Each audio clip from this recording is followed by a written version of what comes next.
रियासत मदीना या पुटन का रूस। हामिद मीर। आप सुन रहे हैं the daily post Pakistan.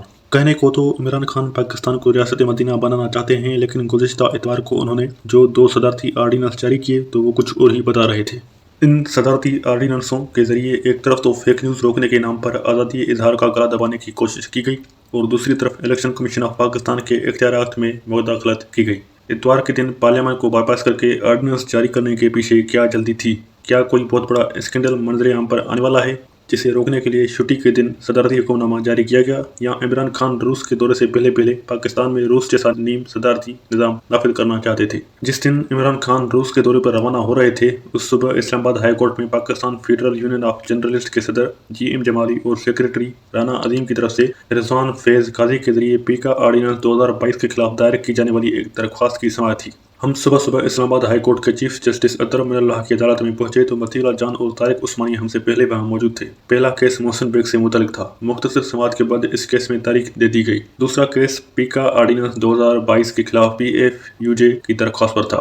PFUJ के वकील आदिल अजीज काजी ने अदालत को बताया कि पीका एक्ट 2016 में तरमीम करके FIA को किसी शिकायत की इंक्वायरी के बगैर गिरफ्तारी का इख्तियार दे दिया गया है। चीफ जस्टिस ने पूछा कि ये कौन सा सेक्शन है। वकील साहब ने सेक्शन 20 को तफसील से पढ़ दिया और अदालत को बताया कि FIA को इंक्वायरी के बगैर गिरफ्तारी से ये अदालत खुद रोक चुकी है और वो केस अभी जेर समाअत है। लिहाजा चीफ जस्टिस ने पीका आर्डिनेंस 2022 के सेक्शन 20 के तहत FIA को गिरफ्तारी से रोक दिया। चीफ जस्टिस ने 24 फरवरी को अटॉर्नी जनरल को अदालत में तलब कर लिया। अदालत का हुक्म सिर्फ मीडिया नहीं बल्कि आम शहरियों के लिए भी एक बड़ा रिलीफ था। इमरान खान ने मज़कूरा सदारती हुक्मनामे के तहत फेक न्यूज़ का रास्ता नहीं रोका था बल्कि FIA को गिरफ्तारियों के लामहदूद इख्तियारात दे दिए थे। ये वैसे ही इख्तियारात है जैसे रूस में सदर पुतिन की हुकूमत मीडिया और अपने मुखालफिन को दबाने के लिए इस्तेमाल करती है। इमरान खान के दौरे रूस की टाइमिंग बहुत अहम है और इस टाइमिंग पर बहुत कुछ लिखा जा सकता है, लेकिन हैरत यह है कि एक तरफ इमरान खान रूस जाने से कबल सदारती हुक्मरानों के तहत पाकिस्तान को रूस बनाने की कोशिश में थे, तो दूसरी तरफ उनके वज़रा इस दौरे रूस में से कोई बहुत बड़ा इनकलाब बरामद करने की कोशिश में थे।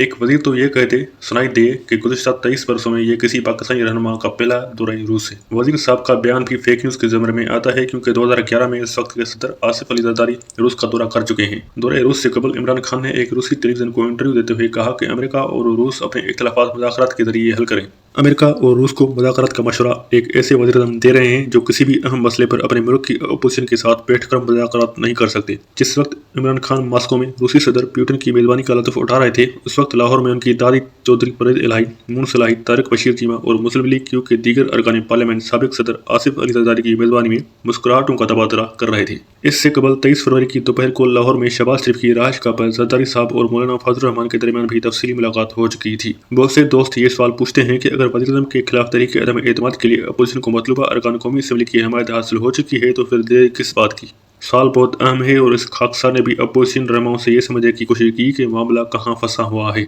मालूम ये हुआ कि लंदन में मुकीम साबिक वज़ीर-ए-आज़म नवाज शरीफ और साबिक सदर आसिफ अली जरदारी एक दूसरे के साथ मुस्तकिल राब्ते में हैं। दोनों में बहुत से मामला तय हो चुके हैं। दोनों को किसी थर्ड पार्टी ने एजेंडा नहीं दिया बल्कि ये दोनों एहतियात से आहिस्ता आहिस्ता मौलाना फजलुर रहमान और शहबाज शरीफ के साथ मिलकर एक एक्शन प्लान बना रहे हैं जिसमें सिर्फ मुस्लिम लीग क्यू और MQM पाकिस्तान नहीं बल्कि जहांगीर तरीन ग्रुप के लिए भी गुंजाइश निकाली जा रही है। जरदारी साहब चाहते हैं कि वज़ारत अज़मा मुस्लिम लीग नून संभाले। मुस्लिम लीग नून का असल मकसद वज़ारत अज़मा लेना नहीं बल्कि 2022 में नए इंतखाबात कराना है।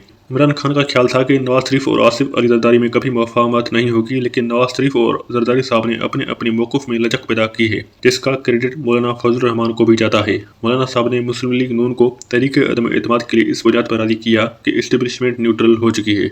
मुस्लिम लीग नून में कुछ दोस्त इस राय से इत्तेफाक नहीं करती। उनका ख्याल है कि टेलीफोन कॉलों का सिलसिला अभी बंद नहीं हुआ। ताहम दूसरी राय यह है कि टेलीफोन कॉलें किसी खुफिया इदारे की जानिब से नहीं आ रही बल्कि पेशावर में बैठे एक साहब इनफरादी तौर पर सियासत में मुदाखलत कर रहे हैं। इस दावे में कितनी हकीकत है हमें नहीं मालूम, लेकिन ये ज़रूर बताया जा रहा है कि कुछ अपोजिशन रहनुमाओं के पास सबूत मौजूद हैं जो बवक्त ज़रूरत पेश किए जा सकते हैं। अपोजिशन के कुछ दोस्त ये सोच कर भी परेशान हो रहे हैं कि अगर इस्टेब्लिशमेंट वाकई न्यूट्रल हो रही है और इमरान खान के खिलाफ तहरीक अदम एतमाद कामयाब हो गई तो इसके बाद क्या होगा। तहरीक अदम एतमाद की कामयाबी के बाद अवाम के मसाइल का फौरी हल किसी की तरजीह नहीं होगा। नई हुकूमत नई इंतखाबात की तैयारी शुरू कर देगी और कहा जाएगा कि नए मैंडेट के बाद अवाम के मसाइल हल किए जाएंगे। کیا نئے انتخابات سے قبل مسلم لیگ نون اور پیپلز پارٹی ایک دفعہ پھر آمنے سامنے آ جائیں گی؟ اگر ان دو بڑی جماعتوں کی قیادت نے ایک دفعہ پھر آپس میں لڑنا شروع کر دیا تو عمران خان فائدہ اٹھانے کے لیے میدان میں آ جائیں گے، لیکن آنے والے وقت میں عمران خان کی اصل اپوزیشن مسلم لیگ نون یا پیپلز پارٹی نہیں بلکہ پاکستان کا میڈیا ہوگا، جس سے خان صاحب پوٹن بن کر نمٹنے کی کوشش میں مصروف عمل ہیں۔